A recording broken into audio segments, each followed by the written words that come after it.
Bonjour à tous, bonsoir à tous et bienvenue dans le Novice, le podcast d'improvisation dans l'univers de l'espionnage des années 60. Je suis le Loustic et je serai votre narrateur au sein de ce podcast. Le Novice est une série d'improvisation qui suit une trame en continu et qui est écrite en amont de l'enregistrement, mais écrite à moitié. Car autour de la table, nous aurons des improvisateurs qui vont incarner des personnages évoluant dans la France et l'Europe des 60s, et dont les actions auront des conséquences sur la suite de l'aventure. Les improvisateurs auront un scénario et ils vont découvrir l'histoire en temps réel. Mais comme nous allons bien plus loin sur ces scénarios, les personnages auront des informations dont ils seront les seuls détenteurs, et ils auront le droit de les partager ou non.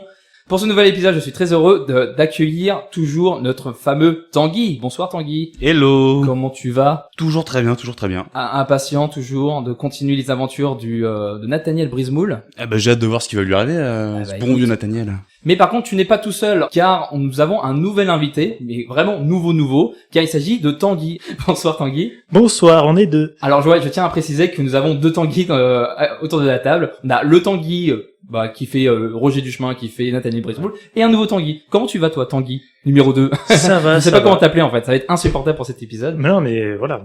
On passera derrière par les noms de nos personnages, mais oui, voilà. Au pire, dans tous les cas, on va s'appeler comme les personnages. D'ailleurs, justement, avant de commencer, je vais demander au premier Tanguy, le Tanguy principal, de dire qui il est. Eh bien, une fois de plus, je vais être Nathaniel Brisemoul. Je suis un Français de 23 ans venant de Saint-Céraud-le-Haut, une petite commune dans la Creuse. Je suis monté à Paris pour me préparer une école de formation police. Ayant obtenu mon diplôme, je travaille depuis 2 semaines à la brigade de l'hôtel de police de la ville de Lyon. Ma première mission était d'effectuer la surveillance rapprochée d'un scientifique, Eugène Pontignac. Mais le scientifique s'est fait enlever par des malandrins. Pour le retrouver, j'ai fait équipe avec Christine Bossalon et Roger Duchemin, 2 anciens agents du bureau des renseignements et d'espionnage français. Eux aussi, ils sont à la recherche du scientifique. Pour gagner du temps contre les malfaiteurs, Monsieur Duchemin m'a ordonné de dire à mon capitaine, Thibaut Saint-Martin, que Monsieur Pontignac était mort. Si j'annonce cette fausse nouvelle, je risque de me faire virer. Je dois absolument trouver une solution. Voilà, on reprend ce nouveau toujours ce même personnage, Nathaniel. Et toi, Tanguy, l'autre Tanguy, je suis vraiment désolé de t'appeler comme ça. Qui es-tu? Eh bien, je suis Kléber Valéry. Mais ne m'appelez pas comme ça. Je déteste mon nom et mon prénom. Appelez-moi plutôt par mon nom d'artiste, le voleur des beaux-arts. Je suis connu grâce à mes exploits. J'ai, disons, emprunté 399 œuvres d'art en l'espace de 10 ans dans les plus grands musées d'Europe. Je ne garde pas ces œuvres, je les vends. Mais je ne les dérobe pas pour de l'argent, car j'ai une passion pour le vol du patrimoine culturel. Je suis recherché par Interpol et par l'organisation Plastoc, le plan de lutte et d'action solidaire contre le trafic des œuvres culturelles. Pourtant, je ne fais rien de mal. Je ne ferai même pas de mal à une mouche. Je suis hématophobe. Par contre, quand je me réveille d'une perte de connaissance, je me retrouve toujours à côté d'un homme décédé. Cela m'arrive toujours lorsque quelqu'un m'appelle par mon nom. D'ailleurs, je devais fêter mon 400e vol, mais malheureusement, je me suis fait choper dans le grand musée d'art à Lyon par la police et ils m'ont enfermé. Je dois trouver un moyen de sortir de cette cellule. Nouveau personnage, et on va commencer tout de suite parce que je suis impatient de faire cet épisode. Est-ce que vous êtes ready? Ready. Ok, let's go. Épisode 3, le voleur des beaux-arts. Première scène. Temporalité, 18 février 1964 à 8h58. Lieu, hôtel de police de la ville de Lyon.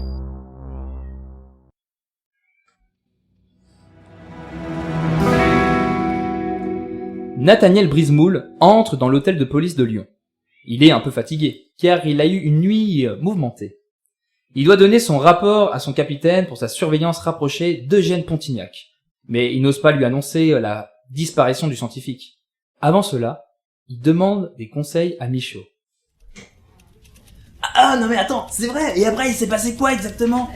Et après, je suis allé au lieu de rendez-vous de Monsieur Pontignac. Ouais. Et du coup, j'ai été persuadé de revoir Monsieur Machin, Roger Duchemin, je crois qu'il s'appelle. Mais en fait, c'était une femme qui est venue. Non. Ouais, et Elle était jolie. Ouais, elle était jolie, mais elle était surtout très gentille parce que du coup, elle m'a aidé. Elle m'a un peu briefé sur comment ça se passait. Et du coup, après, on est allé à un rendez-vous avec la mafia. Non. Ouais. Et du coup, la mafia, après, ça tirait de partout. Moi, je savais pas quoi faire. Donc du coup, Je suis rentré chez moi après, ils m'ont donné une carte de visite et il faut que je la retrouve. Waouh, mais attends, mais c'est moi où tu vis une semaine de dingue alors qu'on est juste mardi. Je te raconte pas l'histoire, et en plus, si jamais là, je dois faire mon rapport au capitaine et je sais pas ce que je vais lui dire. Si jamais je lui dis que monsieur Pontignac est mort, je vais me faire virer. Si jamais je lui dis que je l'ai perdu, je vais me faire virer. Faut absolument que je trouve une solution. Non, mais moi je pense que tu devrais dire la vérité au capitaine, Nathaniel. En vrai, c'est pas ta faute qu'un filou soit venu te chercher des noises, t'ait frappé et ensuite qu'il y a d'écart avec le scientifique. Bah ouais, mais comme j'étais chargé de sa surveillance et sa protection, c'est quand même un peu de ma faute. Vaut mieux toujours dire la vérité, Nathaniel. C'est ça le plus important. Je vais voir. En même temps, il est pas commode, le capitaine. À cet instant, le capitaine entre dans le hall d'accueil et va en direction de la sortie du bâtiment. Ah bah justement, il y a le capitaine. Hé capitaine, capitaine. Non, lui dis pas, parce que si jamais il part comme ça, ça me laisse un peu de temps pour réfléchir. Mon cher Brisboul. Je suis vraiment désolé, j'ai une urgence très importante. Très bien. Non, mais je suis désolé, j'ai vraiment pas le temps pour le rendez-vous avec monsieur Pontignac. Ça se passe toujours bien d'ailleurs? Très bien. Oui, très bien, oui. Je vous laisse la mission, vous continuez à le surveiller jusqu'à la fin de la semaine. Ça vous va? Parfait, oui. Parfait. C'est une grosse mission, mais oui. C'est très bien. Allez, je vous laisse.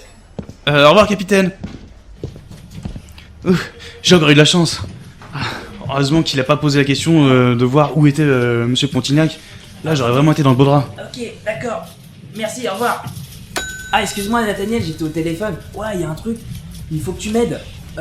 Tu vois Bernard, celui qui s'occupe des cellules de détention?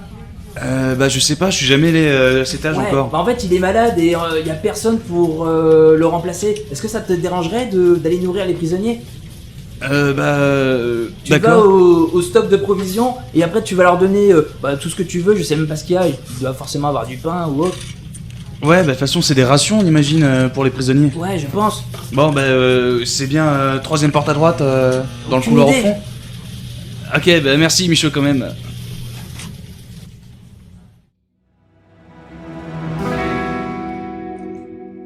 Nathaniel doit nourrir les prisonniers provisoirement. Il rejoint le stock de nourriture, il récupère du pain, de la viande, un pichet d'eau, puis entre dans la salle des cellules.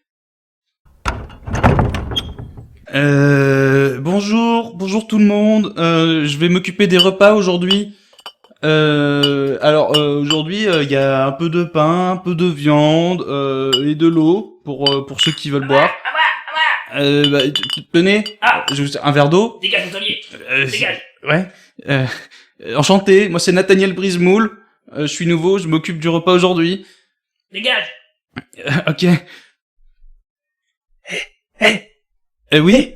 Oui, jeune homme. Oui, Nathaniel. Oui, Nathaniel, très bien, Nathaniel. Nathaniel, je crois qu'il y a un terrible problème, en fait. Comme vous pouvez le voir, je suis derrière les barreaux de cette cellule. En fait, il se trouve que je suis gardien.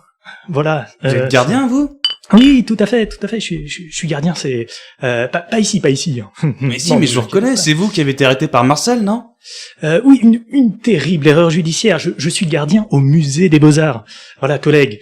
Mais c'est pour ça qu'il vous appelle le voleur des beaux-arts. Le quoi? Non, c'est terrible méprise.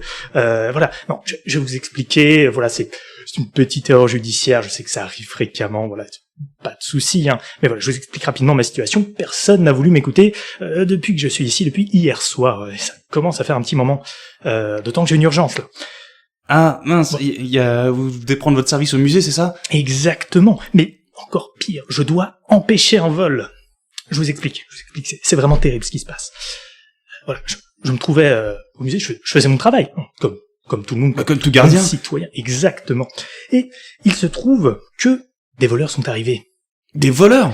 Des voleurs se sont introduits dans le musée. Voilà, ils ont volé un magnifique tableau. À chaque fois que je passe devant, j'en ai des frissons sur tout le corps. Mais voilà, j'étais dans le musée, je faisais ma ronde, mon travail.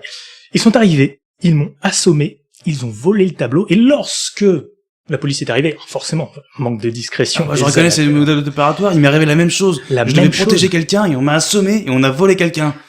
C'est terrible, voilà, mais voilà, vous me comprenez, vous vivez la même chose que moi, une erreur judiciaire. Et voilà, la police est arrivée sur les lieux, m'a trouvé devant le tableau. Je pense que ma présence, ils m'ont assommé, mais ils ont déclenché l'alarme. Je pense qu'ils se sont enfuis sans le prendre.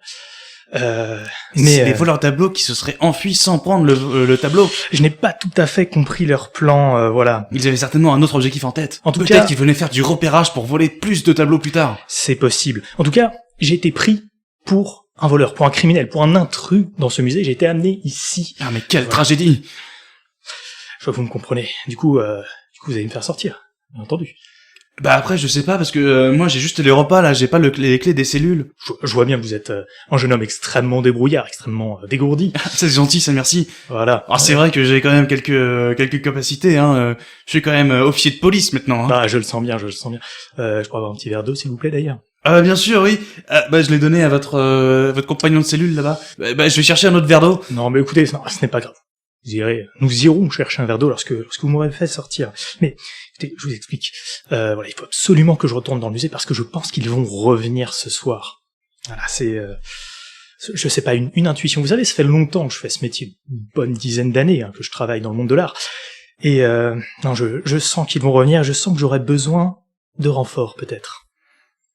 Ah mais vous savez, je suis vraiment pas sûr moi de savoir si jamais je peux vraiment vous laisser sortir comme ça, hein, parce que même si jamais je compatis complètement à votre cause, hein, enfin un gardien de musée qui se fait accuser à tort d'avoir volé des tableaux. Ah là là.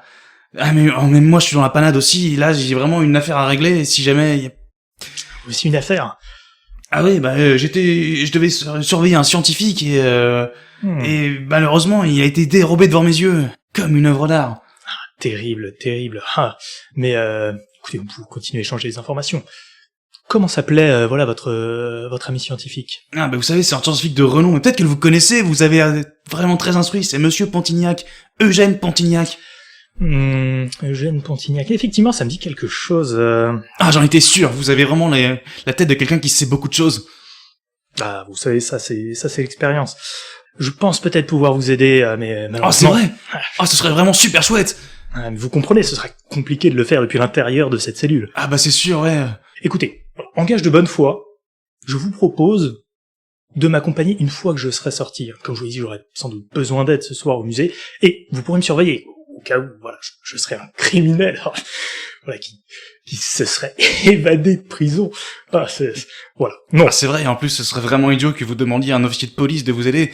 tout à fait, mais au cas où vous ne me feriez pas confiance, eh bien, je vous propose de m'accompagner. Hein. Vous serez, entre guillemets, toujours en train de me garder. Voilà, je serai juste gardé hors de ma cellule, et comme ça, grâce à vous, je pourrais régler la situation, nous attraperons les voleurs ensemble, je pourrais vous aider pour retrouver Monsieur Pontignac, et voilà, et tout sera bien qui finit bien. Et ben vous savez ce que dit mon père? Mon père il dit toujours, Nathaniel, maintenant il faut que tu prennes des initiatives, sinon tu iras jamais nulle part dans la vie. Eh ben moi je vais prendre l'initiative. Je vais chercher les clés. Ah bravo, merci beaucoup. Par hasard, est-ce que vous sauriez où sont les clés? Vous auriez pas vu un garde avec les clés? Parce que il est malade, celui qui s'occupe d'habitude des cellules. Ah, eh bien, vous savez, ce genre d'endroit a très souvent une boîte à clés. Boîte à clés, mais ce serait super malin, parce que comme ça voudrait dire que même si jamais celui qui possède les clés est pas là, on peut quand même ouvrir les cellules. Ouais, effectivement. Ok, bah j'ai cherché la boîte à clés. Elle doit sûrement être à l'entrée. Oui, regardez vers la porte. Et voilà, c'est bon. J'ai trouvé les clés. Bon, maintenant, faut que je trouve la clé de votre cellule. Vous êtes la cellule 23. 23. Voilà, c'est celle-ci. Alors, par contre, si jamais on vous pose une question, vous dites pas que c'est moi qui vous ai fait libérer, hein. On y va ensemble et Moi aussi, je peux sortir. Pourquoi lui, il a le droit et pas moi Ne faites pas sortir ce criminel, enfin... Mais Nathaniel. voilà. Je suis pas un criminel. J'ai rien fait de mal, moi. Et vous avez une preuve? Alors, moi, on m'a arrêté juste parce que apparemment j'ai pissé dans un lieu public. Bah alors déjà, Vous avez uriné en lieu public, mais Alors, on sait que c'est un crime grave, ça. déjà parce que j'avais pas trouvé de toilette, et de deux, je peux vous confirmer, c'était pas du tout moi. Je suis vraiment désolé, mais ce monsieur est victime d'une bavure Mais moi judiciaire. aussi, Ah non, bah non, je suis désolé, vous n'êtes pas gardien de musée. je suis gardien de musée. Mais vous Je suis aussi. gardien de musée. Absolument pas, enfin, je ne vous ai jamais vu. Dans quel musée êtes-vous gardien? Celui à côté de chez vous. Ah, sachez que j'ai fait tous les musées de Lyon dans ma longue carrière de gardien de musée. Et non, mais moi je fais confiance à monsieur. Comment je dois vous appeler d'ailleurs?